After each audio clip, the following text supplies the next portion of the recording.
pejabat yang ditunjuk untuk mengurus Aceh. Dia tidur itu, kerjanya tidur setiap hari. Nggak pernah kita dengar apa dia ngomong tentang Rohingya. Tugas dia apa rupanya? Dia mantan Pangdam itu loh. Dia tahu itu. Nggak pernah ngomong itu. Dan dia mengaku dirinya, dan dia menyombongkan dirinya di mana-mana intelijen itu. Intelijen apa kalau seperti ini?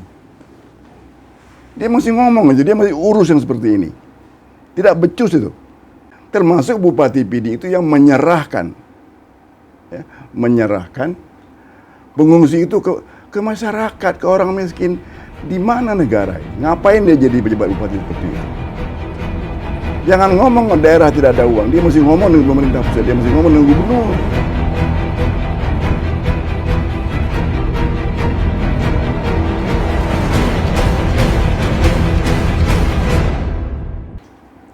Assalamualaikum warahmatullahi wabarakatuh, Pehabarakan Pehtem.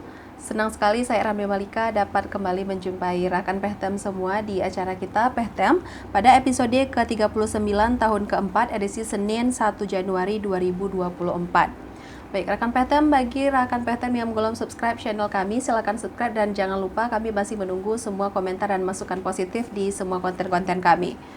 Baik, rakan Pehtem, hari ini kita akan membahas sebuah tema yang baru-baru ini sedang ramai dibicarakan, yaitu terkait masyarakat kutuk aksi biadab mahasiswa geruduk Rohingya, siapa provokatornya?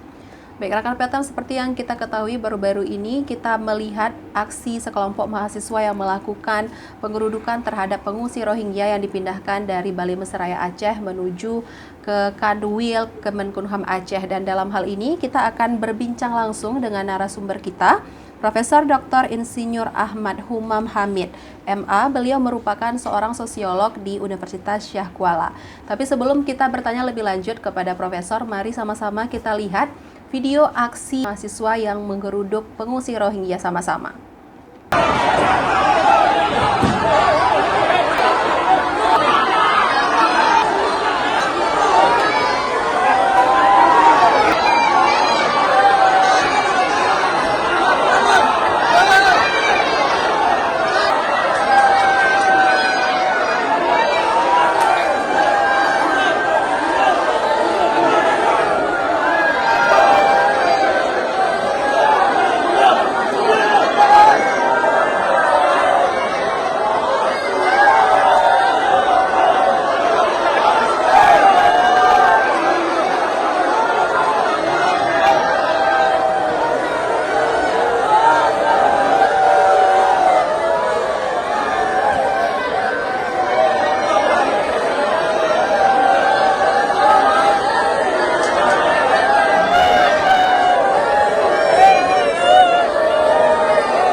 Assalamualaikum Profesor.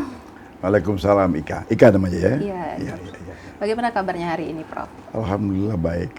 Alhamdulillah baik. Saya berarti Prof terkait sehat dengan video yang pada tahun 2023 lalu baru saja viral terkait sekelompok mahasiswa yang menggeruduk Rohingya. Bagaimana pendapat Profesor? Saya shock semalam. Saya melihat ada gejala yang tidak biasa. Orang mengatakan ini mungkin emosi. Ini bukan emosi. Ini lebih dari emosi. Cuman emosi itu emosi yang dipompakan saya lihat. Bukan emosi genuine. Kalau emosi genuine, emosi asli Aceh itu tidak akan melempar barang ke wanita tak berdaya gitu. Ya. Kalau itu emosi Aceh yang benar, yang Islami, tidak akan merusak orang sembahyang. Ya. Kalau emosi yang Islami itu tidak berdansa-dansa dan bernyanyi-nyanyi setelah mereka membawa pengungsi ke kantor Kemenkumham ya. Dugaan saya itu adalah impor itu. Ada pihak-pihak yang memprovok, dan yang dituju bukan mahasiswa USK. Itu mahasiswa sejumlah kampus yang juga mungkin enggak kuliah mungkin. Ya, enggak mungkin, mereka bukan mahasiswa yang baik di kampusnya. Apalagi tema itu bagus itu. kampus-kampus lain itu bagus. Mungkin ini adalah anak-anak liar yang sangat marginal di kampusnya, dikumpulkan oleh orang-orang yang pikirannya jelek itu. Ya, ingin punya skenario lain gitu. Jadi ini ada semacam provokasi yang saya lihat. Dan tadi malam saya tidur sampai dengan jam 3 karena mendapat call dari sejumlah teman-teman saya yang dulu bertugas di Aceh, sejumlah wartawan, sekarang sudah banyak yang mantan, ada yang juga masih kontributor, ada teman dari Wall Street Journal dari Amerika. Berarti beritanya sudah sangat Sudah ini sudah mendunia ini, ya kan? Ada teman dari dari Wall Street, ada teman dari Al Jazeera, ada teman dari BBC, ada teman dari Sydney Morning Herald. Jadi itu besar ini beritanya, karena ini tidak ada tempat di dunia yang seperti ini untuk pengungsi. Hari ini di dunia ini ada 67 juta pengungsi di dunia. Dan Rohingya itu antara 1 sampai dengan paling banyak 2 juta mungkin. Kalau official 1,5 di Cox's Bazar di Bangladesh. Ya. Ini perilaku aneh ini. Mereka bertanya ke saya, ini negara ikut nggak ini? Ada negara ikut nggak memprovokasi? Ini nanti biar Pak Mahfud yang jawab ini. Ya, karena apa? Karena ada pejabat gubernur di sini, ya, yang dikirim oleh pemerintah pusat, yang seluruh hidupnya kecuali pada masa mudanya itu dihabiskan untuk bergelut dengan masalah pertahanan dan keamanan nasional. Gelombang pengungsi ini, apakah ini bukan masalah keamanan ini? Dia tidak pernah berkomentar. Saya berkesimpulan sementara, mungkin saja ini ada negara di sini yang memprovok. Tapi nanti biar Pak Mahfud yang jawab ini. Baik, Prof. Seperti yang kita... Dan pembicaraan saya ini tidak hanya hari ini, termasuk Bupati PD itu yang menyerahkan pengungsi itu ke masyarakat, ke orang miskin. Di mana negara ini? Ngapain dia jadi pejabat bupati seperti itu? Belum ada peran. Jangan ngomong daerah tidak ada uang, dia mesti ngomong dengan pemerintah pusat, dia mesti ngomong dengan gubernur. Baik, Prof. Seperti yang kita tahu bahwa Pak Mahfud MD sendiri selaku Menteri Koordinator Bidang Politik, Hukum, dan Keamanan. Menurut pengamatan Prof sendiri, sejauh ini apa masalah ini ada kaitannya dengan Pilpres? Atau saya begini, kita tidak mau ini Pak Jokowi memberi tugas kepada Pak Mahfud, menunjuk Pak Mahfud jadi ketua, Pak Mahfud mungkin tidak ada direction atau mungkin dia sibuk, lalu ada demo seperti ini, siapa yang dimalukan? Apakah Mahfud atau Pak Jokowi? Mudah-mudahan ini bukan. Ini mudah-mudahan bukan. Tetapi yang jadi persoalan begini, yang jadi persoalan adalah tahun 2016 pemerintah mengatakan welcome kepada pengungsi. Itu ada protapnya. Tapi ketika datang pengungsi ke Aceh itu pada tahap awal ya, Ika ya, pada tahap awal itu dengan keramahan dan pengalaman tsunami yang begitu berat. Masyarakat PD, masyarakat Aceh Utara itu berbagi penderitaan. Menyambut pengungsi itu dengan baik, perlakuan dengan baik. Bahwa mereka bertingkah itu lain lagi. Tapi ketika datang bergelombang, itu sudah bukan lagi urusan komunitas. Itu urusan pemerintah. Ya, pemerintah tingkat 2, pemerintah provinsi, dan pemerintah nasional. Sekarang tidak harus jenius ya, nggak usah jadi dokter, profesor kayak Prof Umam misalnya ya, untuk menjawab apakah pengungsi Rohingya yang telah datang, sedang datang, dan akan datang ini masalah orang Aceh, masalah Aceh, atau masalah nasional. Ya. Tidak harus jenius, ini masalah nasional. Kalau masalah nasional, apa kebijakan pemerintah pusat? Ya, yang sudah berbulan-bulan, ya kita nggak mengatakan bertahun, datang seperti ini, kecuali ngomong seperti ngomong banjir gitu. Ini tidak, ini adalah pelanggaran teritorial. Ya, Ini masalah chaos. Ini ancaman keamanan nasional. Baik, Prof. Dalam hal ini Jadi apa kita yang nggak salah? harus kuliah. Jadi untuk ini pemerintah harus punya sikap. Kalau tidak punya sikap berarti pemerintah itu provokator. Berarti dalam konteks ini apa atau siapa yang salah, Prof, sebenarnya? Pemerintah pusat Pemerintah pusat. dan aparatnya terutama pejabat yang ditunjuk, ini bukan yang dipilih, petunjuk pejabat yang ditunjuk untuk mengurus Aceh. Dia tidur itu, kerjanya tidur setiap hari. Nggak pernah kita dengar apa dia ngomong tentang Rohingya. Tugas dia apa rupanya? Dia mantan Pangdam itu loh. Dia tahu itu. Nggak pernah ngomong itu. Padahal Dan dia posisi ini mengaku sudah dirinya besar dari dan lama. dia menyombongkan dirinya di mana-mana intelijen itu. Intelijen apa kalau seperti ini? Dia masih ngomong aja, dia masih urus yang seperti ini. Tidak becus itu. Rugi dia sebagai pejabat yang dikirim oleh Pak Jokowi. Dan yang menarik adalah seluruh sekarang ini adalah bupati, wali kota itu juga pejabat yang ditunjuk. Mereka semua ini mewakili pemerintah pusat. Ya. Mereka tahu apa yang mesti diperbuat untuk menjaga nama baik pemerintah Jokowi, begitu loh. Ini kan memalukan. Apalagi kalau benar seperti dugaan teman-teman saya di luar gitu, bahwa ini ada orang yang mengorkestralisasi. Ada upaya membuat radikalisasi masyarakat Aceh untuk menolak Rohingya dengan cara-cara yang amat kasar seperti pada tadi malam. Lalu mereka mencari segmen mahasiswa bodoh gitu.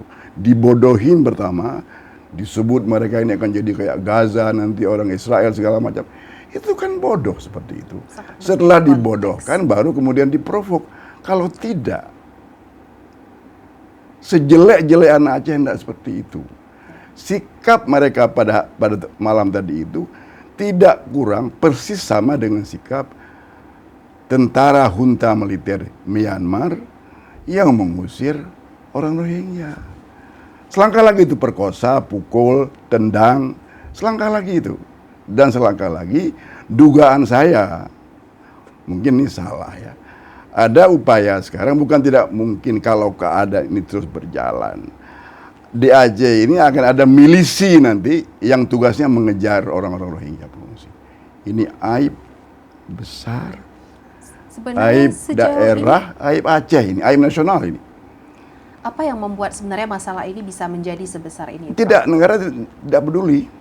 Karena negara tidak hadir. Ya. Apakah sengaja atau enggak? Sengaja saya enggak tahu. Tapi Kalau melihat- benar ini negara ikut dalam memprovokasi, berarti negara juga bertanggung jawab untuk ini. Tapi melihat sejauh ini respon masyarakat Aceh, yang kita tahu masyarakat Aceh itu sangat terbuka, Prof. Begini. Sejelek-jelek orang Aceh itu pada awalnya sudah menerima Ya, dengan cukup baik. paling kurang. Ya namanya orang komunitas pesisir, di manalah uangnya, apalah pendapatan mereka. Ya. Tapi sebagai persaudaraan ini datang, mereka terima, mereka berikan. Nah di situ ada trafficking, kemudian ada mafia migran, ya. Dan mereka juga lolos. Ini di mana negara kalau seperti ini? Ya. Itu banyak yang hilang kan? Negara di mana ini? Ya.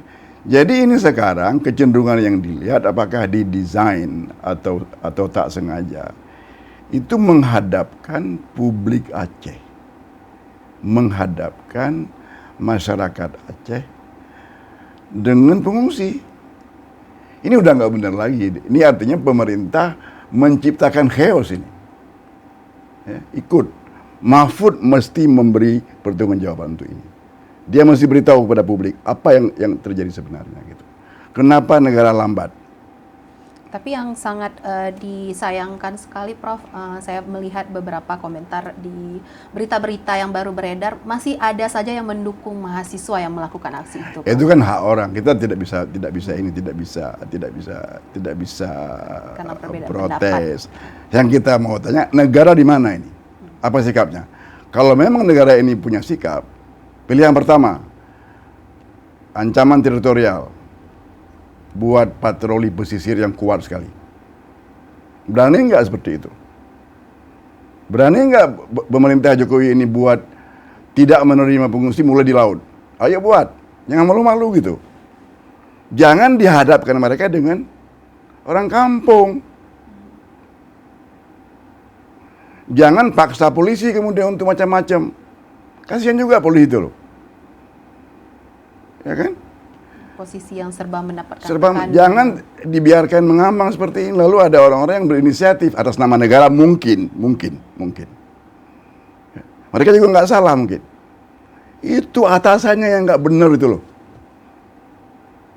Pak Mahfud kalau mau jadi presiden ini diurus ini. Kalau mau jadi wapres yang benar gitu. Harus ada tindakan yang dilakukan. Ini besar loh. Ini akan datang lagi banyak ini. Lalu sikapnya apa? Apa sikap persis kebijakan pemerintah dalam menghadapi gelombang pengungsi? Jadi sejauh ini bagaimana negara seharusnya berperan, Prof? Yang nggak ada peran negara selama ini. Coba lihat. Ya masyarakat, datang bupati, ngomong-ngomong, diurus masyarakat. Memang kita nggak ada uang. Ya. Tapi adalah tugas pejabat yang ditunjuk untuk berkomunikasi dengan pemerintah pusat. Ini serius. Ini ancaman teritorial. Ini ancaman nasional. Dan jangan salah ya. Di beberapa tempat itu juga ada orang-orang itu yang menjadi anggota ISIS. Radikal mereka. Jadi ini harus sangat ditangani dengan penuh bijaksana. Dan sebagai negara yang mengatakan dirinya Pancasila, di pembukaan itu ada pri kemanusiaan gitu. Kemanusiaan yang adil dan beradab. Ya. Dan dalam pergaulan internasional itu juga ada adabnya gitu. Jadi saya lucu juga mendengar dibawa ke Balai Mesraya, dibawa ke Selawah, tempat pramuka itu. Ini negara apa seperti ini? Nggak benar itu. Tidak ada satu Saya agak lega ketika disebut mau dibawa ke Pulau Galang. Ya, jadi mesti dicari sebuah cara, sebuah pola. Tempat penampungan mereka itu sama sekali terpisah dari masyarakat Aceh. Terpisah, dikawal ketat, tidak ada trafficking, dan tidak menunjukkan tanda-tanda bahwa datang ke Aceh itu lebih baik daripada tinggal di Cox's Bazar. Ya, dicari sebuah tempat. Ya, saya kira untuk jumlah yang seperti itu tidak sangat sukar lah bantuan internasional. Walaupun sekarang orang udah Barat dan Amerika udah uangnya ke Ukraina segala macam. Ya, semua pihak sekarang punya masalah dengan pengungsi ini. Tapi yang seperti itu kan udah ada UNHCR. Yang saya lucu itu orang-orang itu demonya ke UNHCR mengkomplain ini bukan negara mereka. Tidak. Sikap pemerintah itu bagaimana? Apa peran yang diberikan kepada UNHCR? Ini kita nggak pernah dengar bahwa gubernur sudah ngomong dengan Menlu, sudah ngomong dengan Menko Polkam, sudah lapor ke presiden, nggak pernah. Sejauh ini apakah sudah ada respon pemerintah terkait berita yang baru saja beredar ini? Ya kan ngomong-ngomong aja kan, datang tim ke Aceh, kemudian Pak Mahfud ditunjuk, itu aja kan. Apa yang ada aksi lebih enggak ada seperti ini kan sudah seperti jalanan ini kan. Ini udah chaos ini. Ini yang nampak keluar aib ini bangsa ini, bahwa Indonesia ini tidak mau tahu dengan ancaman nasionalnya. Ancaman keamanan nasional. Padahal banyak sekali orang-orang di Aceh ini yang menduduki jabatan penting yang lulus dari Lemhanas. Lucu kan? Lucu ini loh. Berarti sudah banyak sekali pihak yang terlibat, Prof. Selanjutnya, apakah kehadiran Rohingya ke Aceh ini sebenarnya ada pihak yang sebenarnya memang dirugikan ataupun diuntungkan, Prof, terkait banyaknya gelombang Enggak, yang apapun masuk? yang transnasional itu selalu macam-macam. Ada keuntungan, ada penyalahgunaan, ya. Apakah barang atau jasa segala macam. Itu tetap ada. Misalnya begini, misalnya ada pengungsi lalu ada mafia trafficking. Mulai daripada ambil ongkos untuk jalan sampai kepada menjual orang gitu. Itu ada. Perempuan dijual. Itu ada. Dan itu tidak hanya di sini, itu global itu. Ya. Itu hebat sekali. Coba lihat gelombang pengungsi dari Afrika ke Eropa, itu luar biasa itu. Dan abad ini, awal abad ini adalah abad pengungsi. Ya, memang kita mungkin takut nggak ada uang lah nanti, nggak ada bantuan internasional karena semua orang juga nggak suka Rohingya. Tapi apakah setelah datang ke Aceh kita cemplung mereka ke laut? Jangan salah, Ika. Aceh ini berutang kepada dunia. Ya. Kita pernah menerima tsunami yang luar biasa seperti itu. Semua orang datang kemari. Ya. Semua orang ke Aceh. Yahudi datang ke Aceh pribadi, bukan Israel. Saya bertemu dengan mereka, membawa bantuan. Jangan curiga gitu. Ya. Dan hari ini di banyak masjid di Aceh itu orang membaca kunut sambil berdoa untuk Palestina gitu. Menangis kita. Ya. Padahal di Palestina itu tidak hanya orang Islam, ada orang Islam, ada orang Kristen, ada agama, komunis di sana. Kita berdoa untuk mereka. Di lain pihak ada adik-adik kita, anak-anak kita yang ya mungkin masih emosi, tidak cukup ilmu, ya, diprovok untuk merusak, beraninya berhadapan dengan anak-anak kecil, berhadapan dengan wanita tua dan muda di situ, mengganggu orang sembahyang, pergi demo ke Marzuki itu, tanya apa yang dia kerjakan, apa itu? Kenapa harus Demo pemerintah pusat kalau menurut saya, ketimbang demo mereka. Demo pemerintah pusat, bertanyakan kebijakan Jokowi. Mau apa ini? Ya. Jangan hadapkan rakyat Aceh ini yang sudah menderita dengan pengungsi, itu nggak benar itu. Nanti kita dengar masyarakat marah, diprovokasi itu. Dan memang rakyat sudah letih menghadapi pengungsi. Ya. Negara mengambil alih. Jadi semua orang tahu kalau ada pengungsi nanti langkahnya 1, 2, 3 selesai gitu. Negara mengambil alih. Baik. Ya kan? Saya kira begitu. Dan jangan jadikan ini sebagai alat politik baik untuk Pak Mahfud maupun untuk presiden gitu kan. Presiden menjaga Pak Prabowo kan. Prabowo ngomong lagi kemarin, coba lihat apa yang dia ngomong. Itu nggak benar juga seperti itu. Hanya menambah semangat kemarahan Saya masyarakat Aceh. Saya juga merasa aneh ngomong seorang capres seperti itu. Nggak ngerti jawab gitu loh. Baik, Prof. Terkait dengan tema kita, Prof. Masyarakat kutuk aksi biadab mahasiswa Geredok Rohingya. Siapa provokatornya dan benarkah tindakan dilakukan mahasiswa ini menurut Profesor? Enggak, kan itu udah ngomong tadi. Kan ada yang tanya. Kalau provokasi itu kan nggak mungkin orang lain, negara. Ada nggak negara? Mahfud yang jawab itu, bukan kita yang jawab. Baik, Prof. Ya kan? Sejumlah pihak sudah meraba indikasi itu dan itu sudah sampai kepada media internasional. Jangan main-main, ini abad digital ini. Ya. Saya ditanya oleh teman saya, wartawan Wall Street, udah pensiun dia. Ya. Saya ditanya oleh wartawan Financial Times, dia sudah pensiun, tapi masih kontributor. Saya ditanya oleh wartawan Der Spiegel, masih muda, masih aktif. Saya ditanya oleh wartawan Sydney Morning Herald. Ya. Dan 3 di antara mereka ini bertanya, ada nggak negara di situ? Saya nggak tahu, saya bilang, mungkin saja. Kalau melihat gubernurnya yang seperti itu, mungkin saja ada, saya katakan. Karena itu gubernur kiriman pemerintah pusat. Baik, Prof. Sejauh ini sebenarnya kemarin sudah ada beberapa kali juga membahas Rohingya dan katanya bahwa pengungsi Rohingya ini dibiayai oleh UNHCR. Ada dana khusus untuk mereka. Tapi kenapa mahasiswa Aceh ini masih sangat marah terhadap pengungsi Rohingya? Padahal kan yang ini kan makan begini, juga bukan ini kan begini. Gampang untuk membawa orang marah. Kita mengatakan ini kita akan dimiskinkan, Aceh ini akan diambil oleh pengungsi, nanti seperti Yahudi datang ke Palestina, itu kan untuk membuat itu dibodohin dulu mahasiswanya.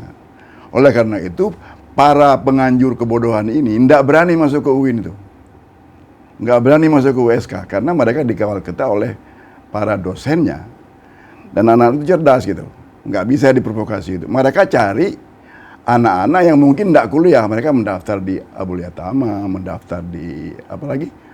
Ada berapa kampus? Ada beberapa universitas. Pasti saya jamin itu bukan orang cerdas di kelasnya itu. Itu orang-orang yang memang marginal dan kemudian diprovok, ya, untuk menggambarkan kepada publik nasional bahwa orang Aceh itu marah betul dengan, nggak mungkin. Bawah sadar Aceh itu dua. Yang pertama agama. Agama Islam ini agama pengungsi ini. Nanti ulama bisa jawab itu. Rasul dulu orang Islam dikirim ke Taif, dikirim ke Ethiopia, kemudian ke Madinah, itu kan agama pengungsi kan. Yang kedua, di bawah sadar orang Aceh itu kita pernah menderita yang luar biasa akibat konflik dan akibat tsunami. Orang Aceh pernah jadi pengungsi di Malaysia. Jadi masih ada sisa-sisa itu, tetapi orang diam gitu. Kemudian dihadapkan dengan ancaman kehidupan, ya marah gitu. Saya mengerti itu. Ya, nggak sanggup lah orang Aceh masak tiap hari untuk mereka, sementara untuk anaknya nggak ada. Jadi di mana negara, apa mungkin rakyat mengurus pengungsi? Makanya saya katakan ini kalau nggak hati-hati ini akan ada pihak-pihak yang memprovok, ya, untuk tumbuh 1-2 milisi yang bukan tidak mungkin akan membunuh Rohingya sehingga ada ketakutan untuk datang. Tapi jangan dibiarkan, nggak boleh. Sejauh pandangan Profesor sendiri, apakah masalah ini adalah puncak atau mungkin merupakan awal dari sesuatu yang lebih besar? Kalau negara tidak ikut campur, tidak segera mengambil tindakan, ini bisa chaos ini. Dengan asumsinya adalah pengungsi Rohingya akan terus berdatangan. Ya. Kemudian akan terjadi salah urus, nggak ada siapa yang bertanggung jawab. Polisi akan sangat sibuk, kasihan polisi. Ya, angkatan laut tidak diperintahkan untuk memblokade, ya kan? Kan nggak pernah kita mendengar kalau memang pemerintah serius, mereka akan perintahkan angkatan laut, ya kan? Untuk memblokade misalnya. Jadi pemerintah punya sikap dua. Tidak menerima, ya, menjaga teritorial, fungsikan angkatan laut, pasti mereka siap, tolak, tidak boleh masuk ke dalam 12 mil perairan kita, mampu angkatan laut kita itu. Ya. Yang kedua, terima status pengungsi, bicarakan di ASEAN, ini ya Indonesia ketua ASEAN, Myanmar anggota ASEAN. Memang hari ini Myanmar nggak mengakui itu sebagai warga negara. Orang provinsi Rakhine itu orang Rohingya itu tidak diakui warga negara oleh mereka. Tidak ada negara manapun di dunia yang mau terima. Ya. Tetapi ini kan dinamis ini. Ya. Yang kita lihat adalah manusia gitu. Jadi mungkin tempatkan mereka di pulau terluar gitu, ya, beri mereka jaminan kehidupan, tapi tidak ada insentif bagi orang lain datang kemari. Jadi caranya mungkin itu. Jadi cari sebuah kawasan yang tempatnya tidak lebih hebat dari Cox's Bazar di Bangladesh. Kasih makan aja, nanti ngomong entah ada hibah dari Kuwait atau dari Qatar, nggak tahu lah, pasti ada lah itu. Itu Pak JK bisa itu. Nanti kalau Pak Jokowi ngomong dengan Pak JK bisa cari yang seperti itu. Pak JK mau yang seperti itu, ada lah itu nanti. Biar nanti yang kerja UNHCR.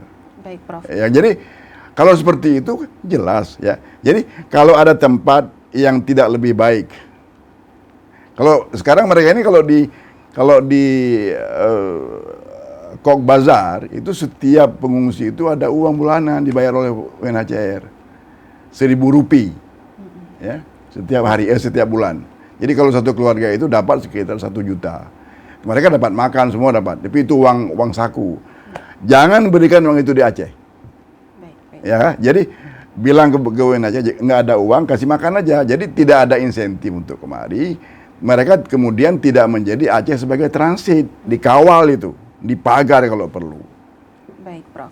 Karena waktu kita yang sangat terbatas, mungkin bisa silahkan sampaikan, Prof, closing statement untuk masyarakat dan mahasiswa. Saya kira begini, mahasiswa tolong waras gitu. Ya, tolong waras. Banyak anak-anak yang waras. Ya, bahwa ada 2-3 ini kembali ke jalan yang benar ini. Ya. Jangan menjadi alat orang gitu. Untuk mempermalukan, pertama dirinya dianggap bodoh, gampang dibodohin. Yang kedua masyarakat Aceh. Ini aib ini. Aib. Ya. Ini banyak koran nasional yang sudah mentertawakan ini. Ya, tadi saya baca liputan 6. Dan banyak orang juga ada menertawakan, kok ada anak mahasiswa yang bodoh begitu loh. Ya bahwa ada 1, 2, 3 emosi biasa. Ya, tetapi ini menjadikan sebagai emosi publik yang luar biasa itu nggak ada, nggak mungkin. Ukuran kita ulama. Aja ini ukuran. Kalau ulama sudah marah itu oke. Ya. Adakah hari ini ulama yang marah? Nggak ada. Jadi tolong pemerintah pusat segera ambil alih. Tetapkan langkah-langkah dengan benar. Jangan biarkan rakyat jangan menghadapkan, apalagi ikut menghadapkan rakyat Aceh dengan pengungsi. Kasihan, capek sekali sudah miskin, banyak sabu gitu, korupsi, ya kan. Kemudian pengungsi. Tolong ambil mereka, bawa ke sebuah tempat, kawal dengan baik, tidak boleh keluar. Jangan lebih hebat dari Kok Bazar. Sehingga ketika ditawarkan mau ke Aceh, orang di sana udah nggak usah lah ke Aceh gitu, selesai.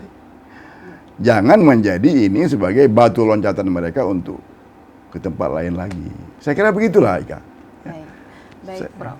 Terima kasih banyak untuk waktunya, Prof. Memang agak singkat untuk kita membicarakan tema yang sangat penting untuk saat ini, Prof. Ini amat sangat penting ini. Ini keamanan nasional. Jangan main-main. Baik, rekan Pehtem, itu dia tadi perbincangan kita terkait dengan tema kita terkait pengungsi Rohingya yang saat ini masih terus berlanjut, dan kita doakan semoga segera ada solusi dari pemerintah. Baik, rekan Pehtem, jangan lupa untuk tetap terus menyaksikan acara kita Pehtem di setiap hari Senin dan Kamis pada pukul 10 pagi, dan jangan lupa juga untuk nyalakan tombol lonceng untuk mendapatkan informasi terbaru dari acara kita yaitu Pehtem. Saya Ramli Malika pamit undur diri. Wassalamualaikum warahmatullahi wabarakatuh.